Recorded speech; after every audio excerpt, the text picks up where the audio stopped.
I guess to start with, what the is happening? In this video, I will break down step by step and prove to you why I believe this is not just a good series, but a true masterpiece that is bolder, deeper, and perhaps more important than anything Gilligan has done before. Say my name. I know a guy who knows a guy who knows another guy. I want to start with the boldest claim. The main reason Pluribus is a masterpiece is that Vince Gilligan consciously went against everything that made him famous. Think about it. Gilligan's entire career was built on one brilliant, era-defining idea. He himself formulated it as transforming Mr. Chips into Scarface. For 15 years, counting Breaking Bad and Better Call Saul, we watched the slow, agonizing, and gripping moral decay. Walter White, Jimmy McGill, we loved watching them break. And now, in 2025, I, like many others, expected Gilligan to give us a new complex anti-hero. Never make the same mistake twice. Instead, he did something unimaginable. He changed course 180 degrees. As Time magazine very accurately noted, Gilligan is now breaking good. That would be an interesting character to write about, someone like us. This is a seismic shift. Instead of exploring the darkness in one man's heart again, he decided to explore what would happen if darkness disappeared from the hearts of all people. Gilligan himself admitted that the idea for the series was born from a concept of wish fulfillment. People on the world will do anything and everything to make this guy happy. He recounted in an interview how he was sitting in the Better Call Saul writer's room around 2016. We were working on, Peter Gould and I had just started Better Call Saul, and we'd take these long lunch breaks from the writer's room, and I'd walk around Toluca Lake, California, near our offices, and I started kind of daydreaming about this story about a guy who everybody's really, really nice to him. This is the starting point. He creates his first real, as he put it, bona fide hero. He's a bona fide hero. Not an anti-hero, but a genuine, albeit in his own words, flawed good guy who tries to save the world. I believe this is where the first facet of the masterpiece lies. It is easy to create drama out of crime, violence, drugs, and moral downfall. That is a proven formula. I know you're in pain. No, you know what? Why I'm here in the first place is to sell you meth. But try, as Gilligan did, to create drama out of universal peace, harmony, and happiness. I read a thought online that struck me, and I completely agree with it. Gilligan essentially set himself an impossible creative task. How do you make a show with almost no conflict and dialogue? This is incredible creative audacity. He intentionally removes all his proven tools, suspense, violence, crime, and still manages to create unbearable tension.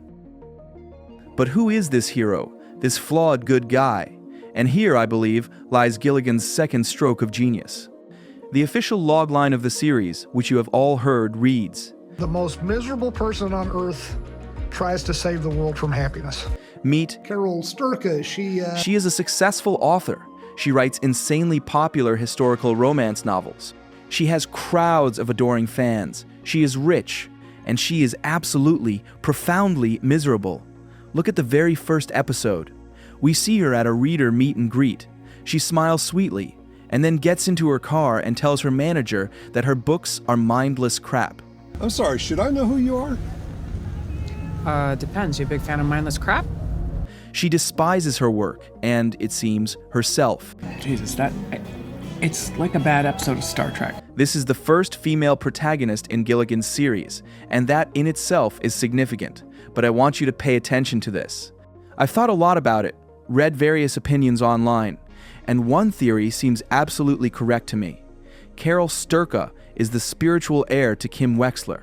And not just Kim, but specifically the Kim we saw in the Better Call Saul finale. Other people suffer because of us.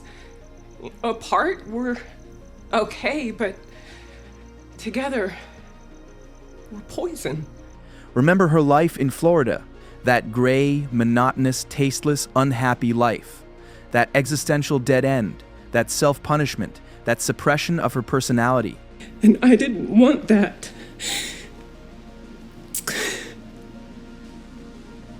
I believe Carol is that very Kim, described by one user as that version of Kim, the one that's stuck in a miserable post-Saul existence who is profoundly dissatisfied and self-destructive. But here is Gilligan's genius. He takes this existential dead end and turns it from a punishment into a superpower. Think about it. Why is Carol one of only 13 people in the world with immunity to the joining? The virus, as we see, gives people supreme happiness, contentment, and peace. If we chose poorly, we apologize. We just want you to be happy. I believe Carol is so professionally, so fundamentally unhappy that the virus simply cannot find a foothold in her. Her depression, her misanthropy, her eternal dissatisfaction. This is her armor. Do I seem troubled? This is me happy. In a world gone mad with happiness, the only sane person turns out to be the one who was always miserable. Her vice becomes the only virtue capable of saving humanity. Gilligan himself said he likes heroes with feet of clay, those who are not equipped for the task entrusted to them. And Carol is exactly that. And here, we must talk about Rhea Seehorn. Because I will tell you straight, Pluribus would not just fail to work without her, it wouldn't exist. And that is not hyperbole. Vince Gilligan openly stated that he wrote this role specifically for her. He saw what she was capable of in Better Call Saul and knew he had to work with her again. He said in an interview that she surprised him every day on set. His exact quote, I created this role for Rhea Seehorn. She surprises me. All of us, not just me, everyone who makes the show is constantly surprised scene after scene where she takes things even further than we thought they could go dramatically. Or in terms of humor, they could be funnier than we thought they could be. She's wonderful. And we see it. We see why he said that. Critics are unanimous. Her performance is magnificent. She has incredible range. But I want to dig deeper. Look at how the series is structured. Carol is alone most of the time. She interacts with the others with these polite, smiling avatars of the Hive-Mind. This means Rhea Seehorn is essentially playing into a void. She has no partner to play off in the traditional sense. All the drama happens inside her. I, like many of you, remember that legendary scene with Kim Wexler on the bus in the Saul finale. That scene where she just cries for several minutes without a single word, and we see the full spectrum of emotions on her face: grief, relief, horror, liberation. That was her calling card. Well, I believe Pluribus is a whole series built on the level of that bus scene. It is a show about internal struggle. Seehorn carries entire episodes on her own, transitioning from hardened to vulnerable and back again in the face of total isolation. Gilligan dared to write a show with almost no dialogue only because he knew he had an actress capable of conveying the entire script with just a look. Rhea Seehorn herself gave, in my opinion, the perfect quote that describes both her character and the entire series. She said, Most of us have been in a situation where you're screaming that the barn is on fire and everyone else is like, just sit down, like have a drink, it's brunch, like what's the problem? And you're This phrase is the perfect synopsis of Pluribus. Now let's talk about the main thing: philosophy. I call Pluribus a heresy series. It asks a question that in our 2025, against the backdrop of everything happening in the world, takes, as one critic wrote, some chutzpah to ask. That critic from The Guardian was absolutely right. Gilligan looked at our fractured, polarized, warring world and asked, yes, but wouldn't it be almost more terrible if everybody just got along? It's all beautiful scenery, and you feel nothing but contentment. Just wave after wave of bliss and peace, and everything is perfect. This is the essence. This is the main question the series asks you. Gilligan himself formulates it in interviews. Speaking of Carol, he said, she goes on a quest, trying to save it from a crisis that in her mind is apocalyptic. But perhaps it's not as bad as she thinks. We leave that to the audience. Is this dystopic or utopic? Think about it. This is an inversion of all genre tropes. Gilligan openly says this is his twist on a post-apocalyptic zombie story. But what is the difference? Good question.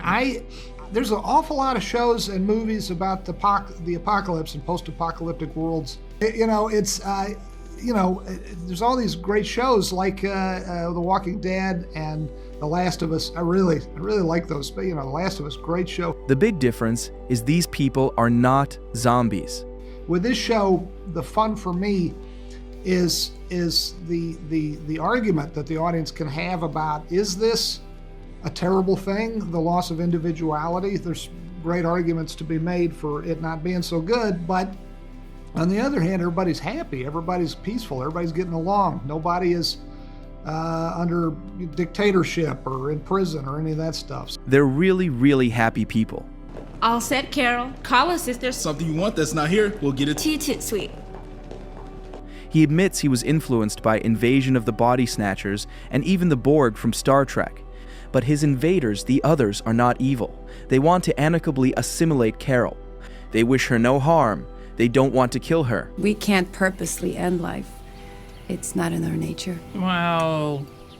They just want her to be happy. Pluribus is the horror of reasonableness, the horror of empathy, the horror of politeness. The enemy is not just not evil. It is all-knowing, all-forgiving goodness itself. We don't kill. Not even a lobster? And that, I believe, makes it invincible. I read many discussions online, and one thought struck me. How can Carol even win? She has no chance. Who is she fighting? The Hive-Mind is not cruel. It is kind. It grants her wishes. It provides her with resources. As one user noted, she has no particular skills in chemistry or biology that would make you reasonably hope to find a cure. Peace has essentially arrived. The war is over. Why save the world? That's your question? Why does the world need saving? At present, the situation seems very nice. This makes her struggle not physical, but purely philosophical. She is fighting not for survival, but for the right to be miserable, for the right to be an individual. This is a much deeper and more terrifying conflict than a banal fight against zombies. I think this is a powerful allegory for our modern world. I see in this a biting critique of groupthink, social media echo chambers, and perhaps even a warning about artificial intelligence. This show asks, what remains of a human if you remove conflict, pain, fear, and individuality? Does one remain human at all? And how Gilligan and his team make us feel this is a separate masterpiece. Pluribus is a very strange show, and it gets weirder and weirder. Those are Rhea Seehorn's own words. She also used what I think is the perfect phrase, saying the show has a real slippery relationship with genre and tone. See for yourself. The series is billed as science fiction, psychological thriller, drama, and black comedy. It is a bewildering mix, and this mix works. The first episode, We Is Us, is pure horror. The scene in the bar where Carol's partner, Helen, and everyone else in the bar suddenly freeze and then fall, that is real, visceral horror.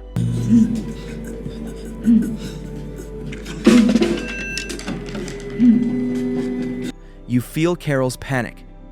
Then look at the second episode, Pirate Lady. The tone shifts abruptly. It turns into an absurd comedy, almost a domestic drama. We are interested in life.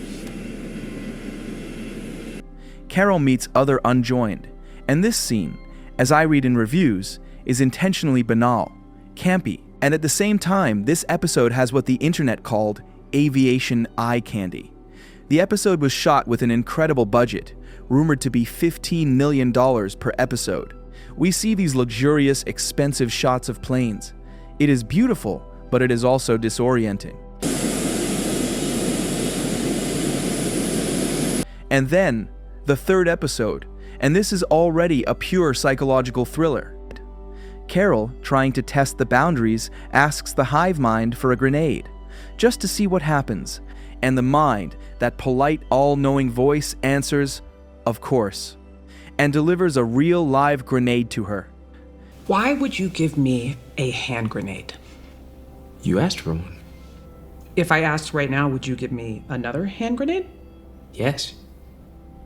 Even after last night, you would give me another. Oh, sure. This finale, which the synopsis says ends with a bang, is the peak of tension. You don't know whether to laugh or be horrified. I believe this slippery tonality is not a bug, but a feature. It is not a writing mistake. Gilligan uses these genre and tonal jumps so that you, like Carol, do not feel safe for a second. You cannot lean on the television tropes you are used to. You don't know what will happen next. You, like her, are disoriented. Together with her, we scream that the barn is on fire, while the world around smiles and offers us a drink. This genre instability is a brilliant way to convey her suffocating mental state. I think Pluribus is also a very personal project for Gilligan. As fans have noted, he returns to Albuquerque, the familiar setting of Breaking Bad and Better Call Saul. But this is a different Albuquerque. It feels sterile, lifeless, sanitized. The color palette, as discussed on Reddit, has become gray and faded, in contrast to the rich colors of his previous works. There is even talk that Gilligan built an entire neighborhood for filming so that tourists looking for locations from Breaking Bad would not get in the shot. This shows how seriously he takes his new creation, how much he wants to create a unique, one-of-a-kind world. Pay attention to the visual style. It's pure Gilligan, taken to the extreme. Long shots, static frames, unusual angles. He gives us the opportunity to look into this new world ourselves, to feel its eerie, meditative atmosphere for ourselves. I think this is a very important element. Gilligan doesn't spoon-feed us his point of view. He invites us to draw our own conclusions. And that, in my opinion, is the mark of a true master. He respects his audience. And here we come to the main dispute, to the main complaint I constantly see online. I read what you write on Reddit. Pluribus is boring, painfully slow, pacing is a problem. One viewer wrote, "She's simply having the exact same conversation for 3 episodes straight." Another, "The pacing is so painfully slow." Even the Guardian critic, who generally praised the series, noted that it is a slow burn that is frequently just slow. And you know what? You are right, it is slow. But I believe that is the whole point. Look at Better Call Saul. It was accused for years of being boring and slow. People expected Walter White and Heisenberg, but got hour-long scenes of Jimmy fussing with documents in a dim room or trying to scam elderly clients. But those of us who stayed, who trusted Gilligan, we got one of the greatest finales in television history. There is a mantra online that I fully support. Let Vince cook. The boredom and repetition in Pluribus are not a writing error. It is the theme of the series. This is the very dystopia it paints. What do you think you are watching? You are watching a show about a world where conflict has disappeared. The Hive-Mind solved all problems. No wars, no hunger, no crime, no drama. Of course, in such a world, nothing happens. No one is being robbed or murdered. No one is in prison. All dogs are off their chains. Peace on earth. All drama is now internal. The complaint that the story isn't moving is exactly what Carol feels. The series isn't boring. It is about boredom. It is about how a perfect, predictable, happy, and infinitely boring world drives the only remaining living miserable person crazy. Gilligan intentionally wastes time so that we feel this suffocation. As I saw in one brilliant comment, this show is a meditation on happiness, and on whether is free will, the freedom to make yourself miserable if you so wish. This is not television for those accustomed to the TikTok generation who expect fast forwarding. It demands patience, it demands trust, and it rewards that trust with the deepest and most provocative TV experience in recent years.